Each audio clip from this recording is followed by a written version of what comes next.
अच्छा चलिए, आइए आइए। अभी आप लोग जानते हो भाई कि बांग्लादेश में इलेक्शन हुआ था, ठीक है। आइए करंट अफेयर्स पे आइए। बांग्लादेश में अभी रिसेंटली 12 तारीख को क्या हुआ था, इलेक्शन हुआ था। तो बांग्लादेश में एक पार्टी थी जिसका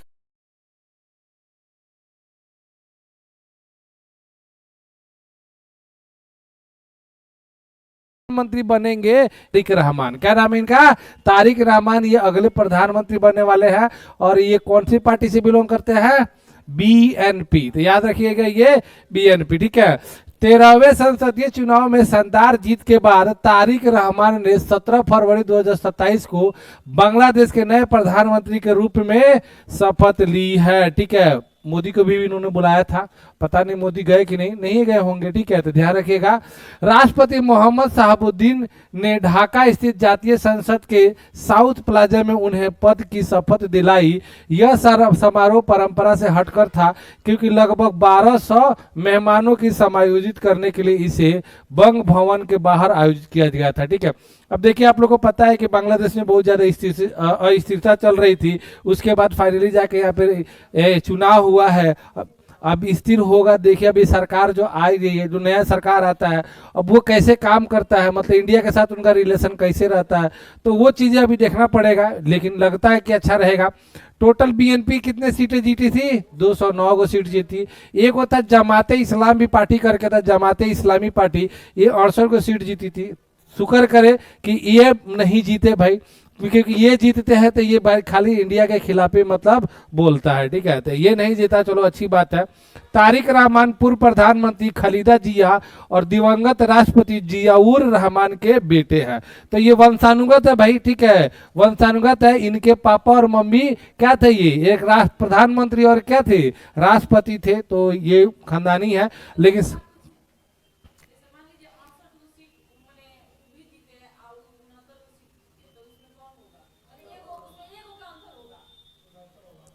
वैसे नहीं होता है। सुनिए, मान लीजिए टोटल सीट रहेगा, मान लीजिए 100 गो, ठीक है। तो एगो पार्टी जीत गया, मान लीजिए 50 गो, एगो पार्टी जीत गया 50 गो, तो कोई सरकार नहीं बना सकता कभी। हाँ, एक बेसी से मतलब नहीं है। मान लीजिए कि एगो 4 गो पार्टी हो गई, चाहे एगो जीत गया 30 गो, एगो जीत गया 31 गो, एगो जीत गया 25 गो, और कितना हो गया 60 61 और 35 26 हो गया 14 को। तो आप कहोगे ये बना लेगा? नहीं बना लेगा। कभी भी सरकार वही बनाता है जो 50% प्लस एक सीट हो, आधा प्लस एक। तो इसका आधा कितना होगा? 50। तो 50 प्लस एक कितना? 51 को सीट जिसके पास आएगा वही सरकार बनाएगा। एगो दूगो से ज्यादा से बेसी नहीं होता है, ठीक है। कितना? जैसे भारत में 500 कितना है? 573 गो, सॉरी 543, सॉरी 543 गो लोकसभा का सीट है। तो भारत में सरकार बनाने के लिए कितना चाहिए भाई? 272 को गुना करके देखिए कितना आएगा? 200 544 आएगा, ठीक है। तो 50% प्लस एगो सीट चाहिएगा, तब जाके आप सरकार बना सकते हो। अदरवाइज 50% कम है तो बनेगा ही नहीं, नहीं बनेगा, नहीं बना सकते हो, है? ठीक है। मतलब कभी भी 50% प्लस 1। समझ में आया कि नहीं आया? ठीक है। बिहार में सीट है लोकसभा का 40 गो। है।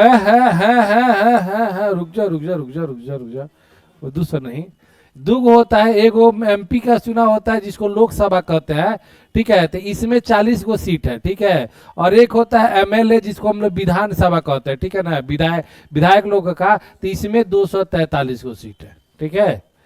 लोकसभा में चुनाव जो होता है प्रधानमंत्री को चुना जाता है, और लेजिस्लेटिव असेंबली जो विधानसभा का चुनाव होता है इसमें मुख्यमंत्री का चुनाव होता है, ठीक है। समझ में आया? चलेगा ना? ठीक है, चलो। तो ये बात हो गई आप लोग को। मुख्य पृष्ठ देखो। और ये तारिक रहमान जो थे 17 साल से ये कहाँ रह रहे थे? इंग्लैंड में रह रहे थे और वहां के बाद यहाँ पे लौटे हैं और ये मतलब बहुमत से बढ़िया से जीते हैं। इसके पहले जो थे देख लीजिए यहाँ पे 2009 से शेख हसीना हुआ करती थी प्रधानमंत्री। वहां की प्रधानमंत्री कौन हुआ करती थी?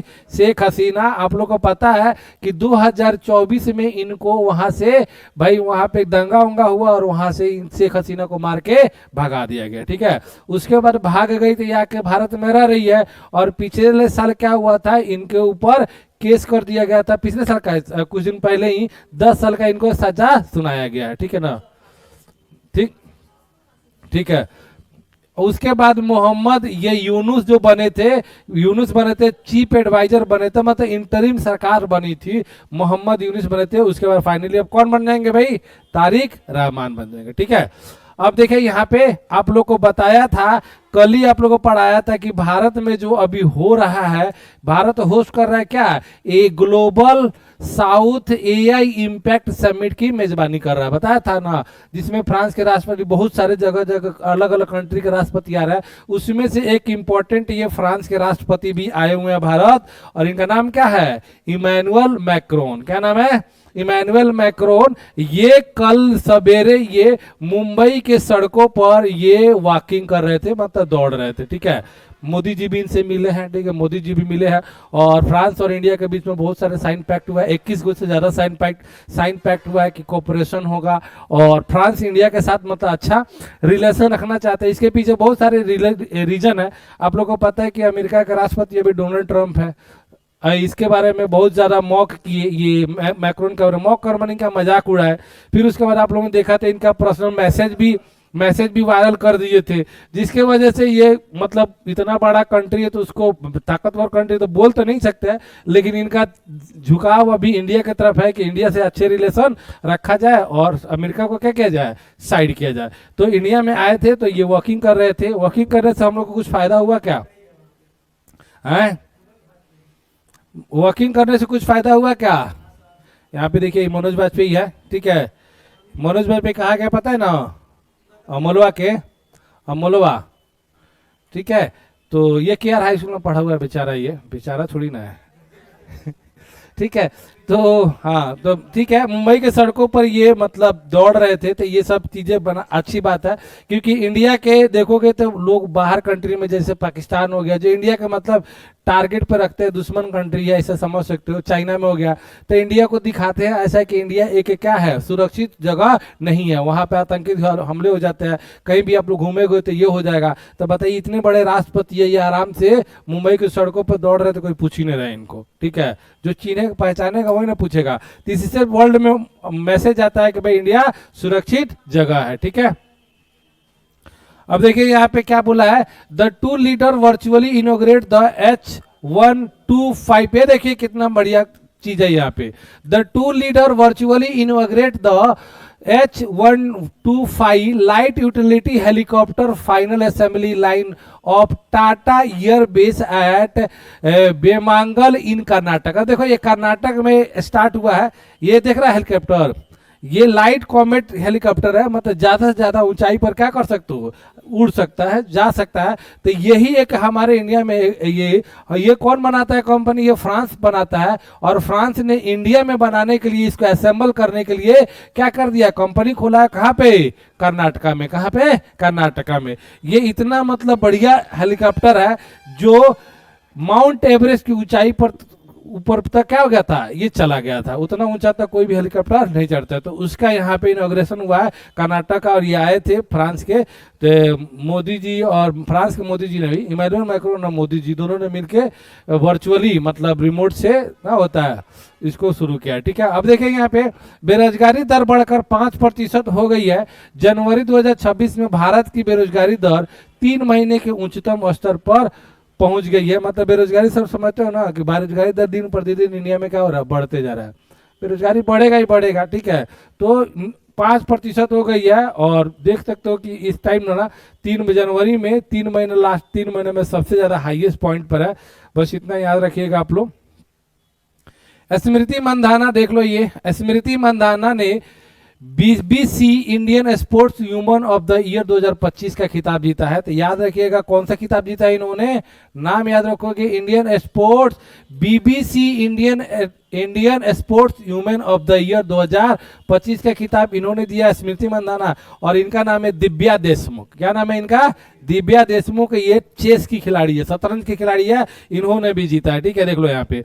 भारतीय क्रिकेट स्टार स्मृति मंदाना। स्मृति मंदाना के बारे में जानते हो कि नहीं जानते हो? मैं हमेशा से आपको बोलते रह रहा हूँ लगभग 1 साल से कि वुमेन क्रिकेटर के बारे में थोड़ा सा आइडिया रखिए, आगे चल के बहुत ज्यादा इस पे क्वेश्चन बनने वाला है। जितना लेट करोगे उतना ज्यादा इससे भेंट होगा अब। ठीक है, तो भारतीय क्रिकेट स्टार स्मृति मंदाना को BCC Indian sports women of the year 2025 के रूप में चुना गया है, जो भारत के ऐतिहासिक महिला विश्व कप जीत में उनकी उत्कृष्ट योगदान। आपको पता है ना कि विश्व कप जो हुआ था 2025 में, उसमें जीती और अच्छा खेली थी। ये उत्कृष्ट योगदान को मान्यता देता है। यह पुरस्कार 16 फरवरी 2026 को नई दिल्ली में एक भव्य समारोह में प्रदान किया गया।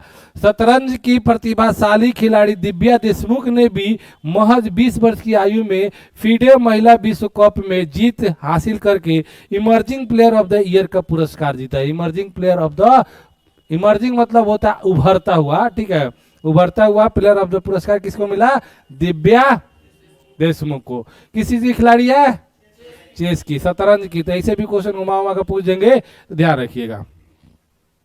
आगे जाइए, अब देखिए यहाँ पे भव्य भारत भूषण पुरस्कार। ठीक है, ये भव्य भारत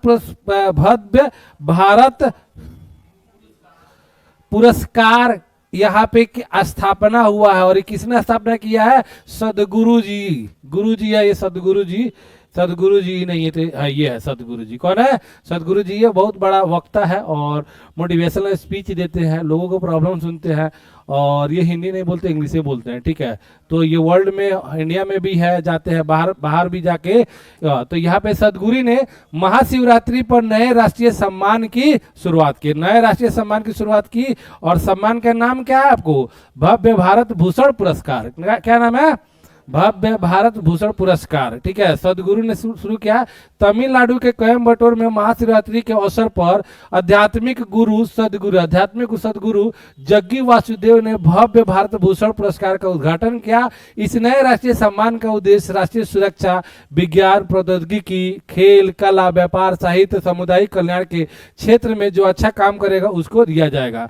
उपलब्ध थे वहां पे मंत्री राजनाथ सिंह मुख्य अतिथि के रूप में उपस्थित थे। उन्होंने विभिन्न क्षेत्रों के पुरस्कार विजेताओं को सम्मानित किया। यह शुभारंभ ईसा फाउंडेशन, ईसा फाउंडेशन देख लो, सदगुरु का ही फाउंडेशन है, जो सदगुरु जी का। तो इसका नाम याद रखिएगा, कौन सा फाउंडेशन है ये, ईसा फाउंडेशन। ईसा फाउंडेशन उत्कृष्ट और राष्ट्र निर्माण के लिए है। ठीक है, तो याद रखिएगा भव्य भारत पुरस्कार।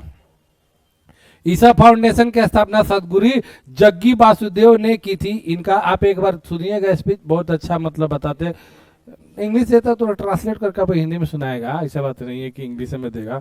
सुनिएगा, मतलब बहुत अच्छा बात बताते हैं। कोई भी आपको लाइफ में, मतलब बहुत सारे लोग रहते हैं, उनके लाइफ के प्रॉब्लम के बारे में पूछते हैं, ये बताते हैं, समझ ले काउंसलिंग करने का जैसा होता है। ठीक है, तो ये ईसा फाउंडेशन का मुख्यालय कहाँ है, कोयम्बटूर, तमिलनाडु। कोयम्बटूर तमिलनाडु की राजधानी कहाँ है रे, चेन्नई। ठीक है, यह योग शिक्षा, ग्रामीण विकास और पर्यावरण संबंधी पॉलिसी क्षेत्र में। ठीक है, सदगुरु के नाम याद रखिएगा। आप लोग को करीब बताया था आपको, मथुरा में भारत का पहला राष्ट्रीय गौ संस्कृति संग्रहालय स्थापित होगा, म्यूजियम। ठीक है, तो म्यूजियम स्थापित हो रहा है किस चीज के बारे, किस चीज का, गौ का, गाय का। ठीक है, तो गाय के लिए स्थापित हो रहा है। अब इसमें देखोगे तो बहुत सारे, देख लो यहाँ पे, भारत उत्तर प्रदेश के मथुरा में अपना पहला राष्ट्रीय गौ संस्कृति संग्रहालय स्थापित करने जा रहा है। यह संग्रहालय पंडित दीनदयाल उपाध्याय पशु चिकित्सक विज्ञान विश्वविद्यालय। अब देखो पूरा भारत में एक एक है, यह है पशु चिकित्सा विश्वविद्यालय। वो कहाँ पे है, मथुरा में, और उसी में म्यूजियम भी खोला जा रहा है। ठीक है, खोला जा रहा है। ठीक है, तो याद रखिएगा नाम क्या है इसका, पंडित दीनदयाल उपाध्याय पशु चिकित्सालय विश्वविद्यालय परिसर में ये खोला जा रहा है। ठीक है, ये अच्छी बात है, होना भी चाहिए, जिसमें मान लो कि रहेगा तो उसमें सिखाया जाएगा कि अगर मान लो कि कोई भी एनिमल है, उसको बीमारी होता है तो कैसे उसका ट्रीटमेंट किया जाएगा, उसकी दवा का मतलब खोज किया जाएगा, रिसर्च के लिए ज़्यादातर चीज़ें होती है। ठीक है, तो ये सब समझ सकते हो। अब इसको भी प्रोपेगेंडा कोई कोई बना देते हैं। एक था बोलता है कि मैं पढ़ ही रहा था, तो एक बोलता है कि अरे ये सब करने की सरकार को क्या जरूरत है, एनिमल म्यूजियम बनाने की क्या जरूरत है, गाय का म्यूजियम बनाने के लिए क्या जरूरत है, कुछ अच्छा काम करता, यूनिवर्सिटी बनाता, कॉलेज बनाता, ये बनाता। मैं बोला इसमें गलत क्या कर रहा है, बनाना चाहिए, कॉलेज भी बनना चाहिए, यूनिवर्सिटी भी बनना चाहिए, लेकिन गाय के लिए बन रहा है तो खराब कौन सा है? ये खराब हो गया। और लोग कुत्ता पाल के अपना बिस्तर पर सुता रहा है तो सही है, ये खराब हो गया। उससे तो अच्छा ही है ना भाई, गाय पालना मतलब अच्छी बात है, खराब थोड़ी ना है भाई। हर इंसान को मतलब रखना चाहिए, जिससे मतलब हो सके। गाय अगर आसपास में रहती है ना तो बहुत सारे आप लोगों को बीमारी से वो दूर रखती है, ठीक है, ऐसा है। आप लोग कोई माने चाहे ना माने, ये साइंटिफिक ही मतलब प्रूव्ड है, साइंटिफिक प्रूव्ड है, वैज्ञानिक प्रूफ है, ये ऐसा होता है। लेकिन जिससे हो सकता है वही ना रख सकता है। हमारे बस की बात है ये नहीं, गाय रख ले और उसको खाना टाइम पर हम देवे नहीं करे तो और जो पापे लग जाएगा नहीं लग जाएगा। जिसको हो सके वो रखे, जिसको नहीं हो सके नहीं रखे, ठीक है। लेकिन ऐसा नहीं है कि चीजें खराब है। तो मैंने उसको वही समझाया कि भाई ऐसा वैसा मत बोल। अब तू कहेगा तो भाई बड़े बड़े सेलिब्रिटी ये कुत्ता को पाल ले रहा है, अब एक थाली में वो खाता है, एक थाली में कुत्तो खाता है, तो वो ठीक है। गाय पाल रहे हो, गाय को ये कर रहे हो तो खराब थोड़ी ना है, ठीक। तो वही बात है, मैंने उसको समझाया। मथुरा में पशु संज्ञा आमतौर पर पंडित दीनदयाल उपाध्याय पशु चिकित्सक विज्ञान विश्वविद्यालय एवं गौ अनुसंधान को संदर्भित करता है। तो याद रखिएगा आप लोग, मथुरा में बन रहा है क्या बन रहा है? संग्रहालय, म्यूजियम। पशु चिकित्सा विश्वविद्यालय उत्तर प्रदेश सरकार द्वारा 25 अक्टूबर 2001 को स्थापित किया गया था, ठीक है। तो सरकार द्वारा पशु चिकित्सा विश्वविद्यालय यूपी सरकार द्वारा कब स्थापित किया गया था? 25 अक्टूबर 2001 को। यह पशु चिकित्सा विज्ञान और पशुपालन का एक प्रमुख संस्थान है जो पशुधन विकास और अनुसंधान पर केंद्रित है। यह एशिया का पहला पशु चिकित्सक महाविद्यालय है जिसने इस क्षेत्र में डिग्री प्रदान किया था। एशिया का पहला ये यूनिवर्सिटी है जिसको डिग्री मिला था, ठीक है। बाकी आप लोग देख सकते हो यहाँ पे। अब यहाँ पे 2026 में क्या होने जा रहा है? राष्ट्रीय गौ संस्कृति संग्रहालय मतलब म्यूजियम यहाँ पे बनाया जा रहा है, ठीक है। तो याद रखना, राष्ट्रीय गौ संस्कृति संग्रहालय कहाँ बनाया जा रहा है? मथुरा में, ठीक है। याद रखिएगा, जो भी हाईलाइटेड किया उतना तो कम से कम ध्यान रखिए, ठीक है। पहला राष्ट्रीय गौ संस्कृति संग्रहालय कहाँ बन रहा है भाई? मथुरा में, ये भी याद रहेगा। कहाँ मनाया जाता है? कौन सी यूनिवर्सिटी में? पंडित दीनदयाल उपाध्याय पशु चिकित्सा विज्ञान विश्वविद्यालय मथुरा में बनाया जा रहा है, ठीक है। याद रहेगा ना? तो बस यही सब चीजें थोड़ा बहुत याद रखिएगा। आज तो बस खत्म हो गए, इतने थोड़ा अच्छा करंट अफेयर था।